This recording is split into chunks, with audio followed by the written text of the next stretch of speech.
Chapter 14 of The Tragic Bride. Recording is in the public domain. Recording by Roger Moline. The Tragic Bride by Frances Brett Young. Chapter 14. This distressing picture troubled Gabrielle for several days, and yet, beneath her remembrance of anger and disgust, she could not help feeling a curious excitement when she reflected that for the first time since she had known him, Arthur had shown her signs of pity and tenderness. For a little while they lived under its shadow, though neither of them spoke of it again. Arthur, in particular, was awkward, but whether he were ashamed of his cruelty, or merely the effect that it had produced on her, she could not say. Although she found it difficult to believe in the first explanation, she was deeply touched, and perhaps a little flattered, by the possibility of the second. Certainly his attitude toward her had changed. In everything that he said or did, he now seemed pathetically anxious to please her, and even this was encouraging. She didn't tell Considine what had happened. She knew very well that he would consider the incident trivial and, in a few words, shatter her illusion of its significance. And this fear proved that she was not so very sure that it was significant herself. The curious atmosphere that now developed between them revealed itself more particularly in the letters which they were both of them writing to Mrs. Payne at Overton. Arthur's had never been very fluent, but Gabrielle had found an outlet for herself in this correspondence. In his early letters from Lapton, Arthur had rarely mentioned Gabrielle. Whenever he had done so, it had been half contemptuously, as though the feeling of repression which emanates from the best of schoolmasters had attached itself to the schoolmaster's wife. At the same time Gabrielle had been brief, but extremely natural. With the card-playing incident a new situation had developed.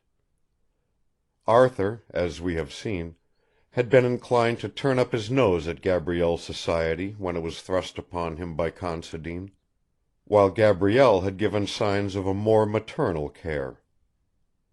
In the later stages of this period, Gabrielle, being taken as a matter of course, had practically dropped out of Arthur's letters. The episode of the rabbit changed all this, for while Arthur now began to expand in a naive enthusiasm, Gabrielle's attempts at writing about him fell altogether flat. Judging by her letters, Mrs. Payne might reasonably have supposed that she had grown thoroughly sick of the boy. The real cause of her reticence was not so easily fathomable. I suppose it was her instinctive method of withdrawing a subject that was secretly precious to her from the knowledge of the one person in the world who might reasonably assert a right to share it. If she had analyzed it, no doubt she would have proved that her interest in Arthur was more intimate than she had ever confessed. But she didn't analyze it. Neither, for that matter, did Mrs. Payne. Looking backward, a year later, that good woman realized what a psychological howler she had made. At the same time, she was merely thankful that Arthur was happy in the society of a woman whom she liked and trusted, to whom, indeed, she had more or less confided him, and sorry that at the very moment when her influence might have counted, Gabrielle appeared to be losing interest in the boy. It cheered her to think that Arthur was expressing any admiration so human and, to be frank, so unlike himself. She was even more cheered when she received Considine's report on him at the beginning of the Christmas holidays. "There have been one or two unpleasant incidents," wrote the tactful Considine, "but during the latter part of the term I must say that your boy's conduct has been practically unexceptionable. I think that it is only right to tell you that I have great hopes of him." At the same time Gabrielle was silent. Of course Considine didn't really know as much about it as she did. He had seen the broad effects of Arthur's adoration, for that is what it was now becoming, but he knew nothing of the struggles that had gone to their making. During the latter part of the term his conduct had not been by any means unexceptionable, but it was part of Gabrielle's queer policy of secrecy to hide any lapse on Arthur's part from her husband. She tackled them alone, forcing herself, against her own compassionate instincts, to play upon Arthur's feelings. She had now discovered that where appeals to general morality, or even to reason, were bound to fail, the least sign of suffering on her part could reduce Arthur to a miserable and perfectly genuine repentance. Such was the end of all their struggles, and there were many, for she would not let the least signs of his old weakness pass.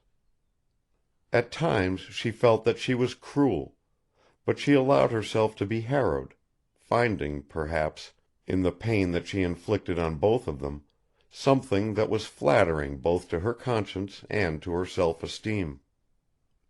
During all this time there was nothing approaching intimacy between them. To him, however he might adore her, she was always Mrs. Considine.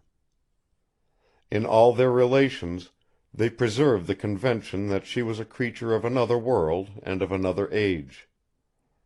No doubt his childishness made the illusion easy to him. With her there must surely have been moments of emotion when she realized that the barrier was artificial. It is impossible to say how soon the first of these moments came. Certainly when he returned to Overton for the holidays with Considine's encouraging report, she felt terribly lonely. For the last 2 months she had concerned herself so passionately with the discovery, one might almost say the creation, of his soul, that his departure left her not only with a physical blank, but with a spiritual anxiety. She wondered all the time what was happening to him, whether in her absence he was keeping it up or drifting into a state of tragic relapse. On the evening before he left, she had made him promise to write to her, but his boyish letters were wholly unsatisfactory. She believed that he was telling her the truth in them, and yet he told her so little. She even wished that she had kept up the habit of writing to Mrs. Payne, for the least sidelight on the condition of affairs at Overton would have been grateful to her. She did write to Mrs. Payne, but destroyed the letter, feeling that a sudden revival of her custom when Arthur was no longer at Lapton would seem merely ridiculous. The Christmas holidays were a dreary time for her. Deserted by all youth, the manor house slipped back into its ancient and melancholy peace. Winter descended on them. She had been told that the climate of South Devon resembled that of Connemara, but this was not the kind of winter that she had known before. Snow never fell, as it used to fall on her own mountains, turning Slieveannilaun into a great ghost, and bringing the distant peaks of the 12 Pins incredibly nearer. Perhaps snow fell on Dartmoor, but from Lapton Dartmoor could not be seen. In those deep valleys it could only be felt as a reservoir of chilly moisture, or a barrier confining cold, dank air. Instead of snowing, it rained incessantly. The soft lanes became impassable with mud, turning Lapton into a peninsula, if not an island. At the New Year they went on a visit to Halberton House. During their stay there, Lady Barbara conceived a sudden and violent passion for Gabrielle, that culminated in Gabrielle being taken solemnly to her cousin's virginal bedroom, and hearing the story of an old unhappy love affair. All the time that she listened to Lady Barbara's plaintive voice, Gabrielle was wondering what had happened at Overton, and whether Arthur was keeping to the solemn undertaking that he had given her. She wondered if it were possible that regard for his mother's feelings might now be filling the place of her own influence. If Mrs. Payne were arrogantly taking to herself the credit for the miracle which Lapton had seen so laboriously begun.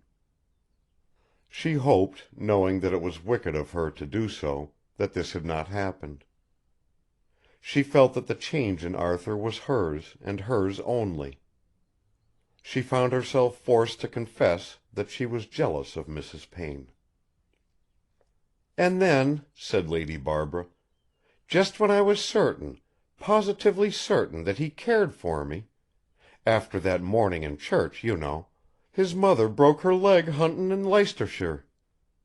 The wire came in with the mornin' letters, and the first thing I knew of his goin' was seein' the luggage cart with his hat box in the drive. Then, poor dear, he met this widow at a dance at Belvoir. I begged mother to let me go and stay with the Pagets at Somerby, but she said it would be undignified. He was killed in the Chitral a year later. I felt I must tell you, dear, because I can't help feelin' a little envious of your happy marriage. Dr. Considine is such a man, and I always feel it's so safe marryin' a clergyman." The idea of envying her marriage with Considine was so ridiculous that Gabrielle couldn't repress an inexcusable smile, but Lady Barbara cut short her blushing apology. "I don't begrudge you your happiness, my dear," she said. Seeing Lady Barbara sitting opposite to her with her thin arms sticking straight out of a camisole, and two plaits of hair pathetically trailing one on either side of her narrow forehead, Gabrielle was suddenly overwhelmed with the consciousness of her own youth. Not only that, but her amazing difference in temperament from these people of her own blood.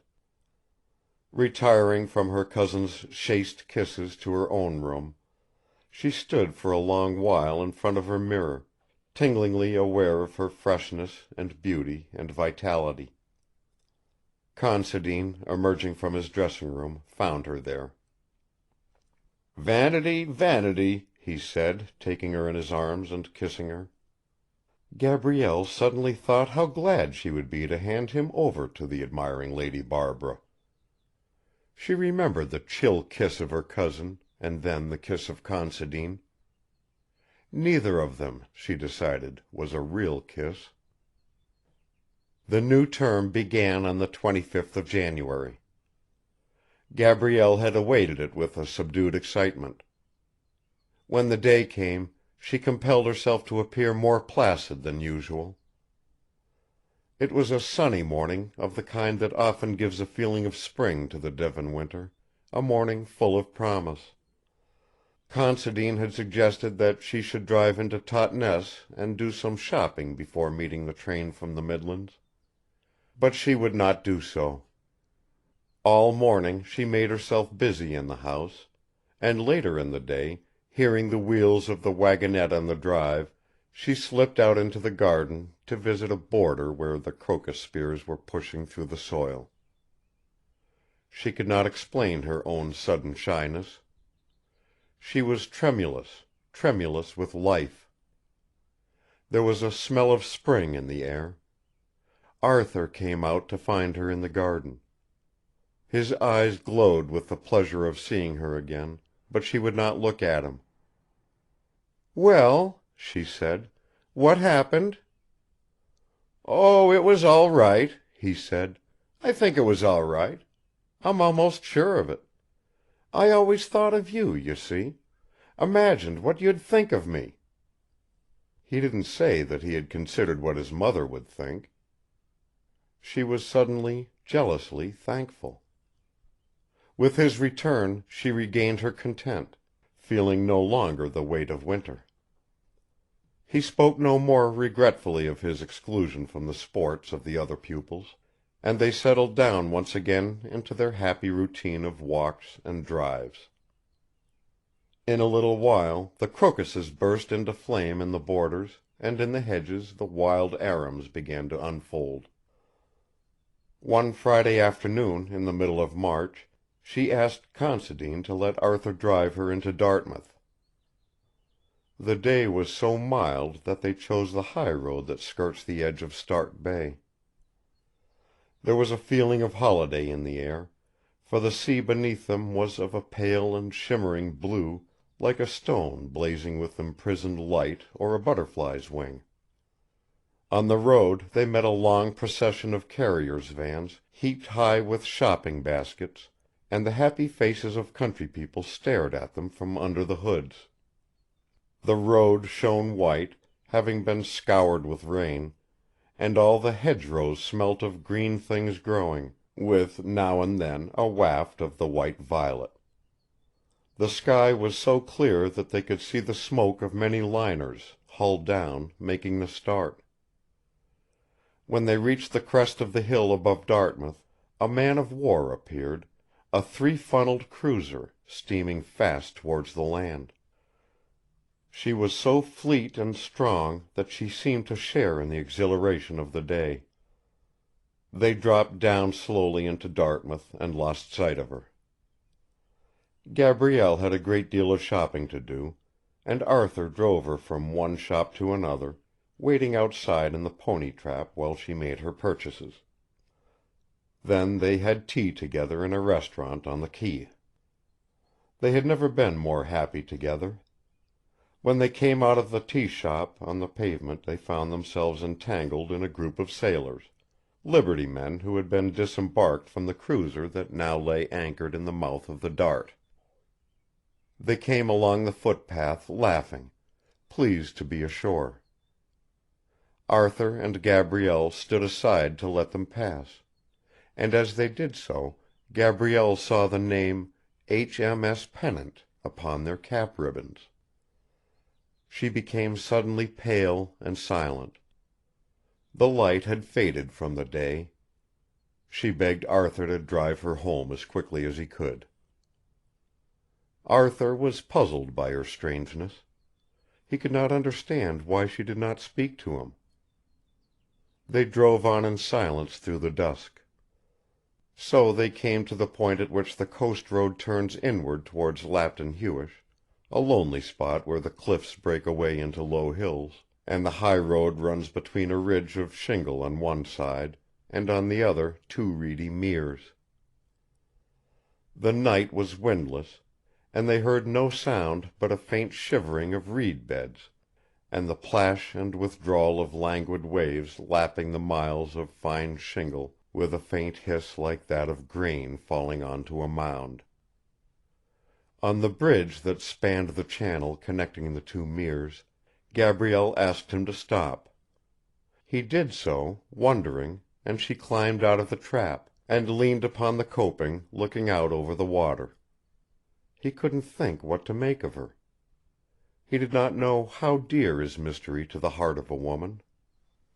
He stood by, awkwardly, looking at her.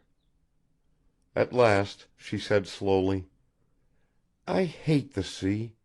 I hate it. But I love lake water," which didn't lead much further. But he knew that she was for some reason unhappy, and found this difficult to bear. He came near to her, leaning over the bridge at her side. "I wish you'd tell me what's the matter," he said. "It's all very well your helping me, but it's a bit one-sided if I can't do anything for you." She gazed at his shadowy face in the darkness, and then gently put her hand on his. She felt a kind of shudder go through him as he clasped it. Chapter 14. Recording by Roger Moline.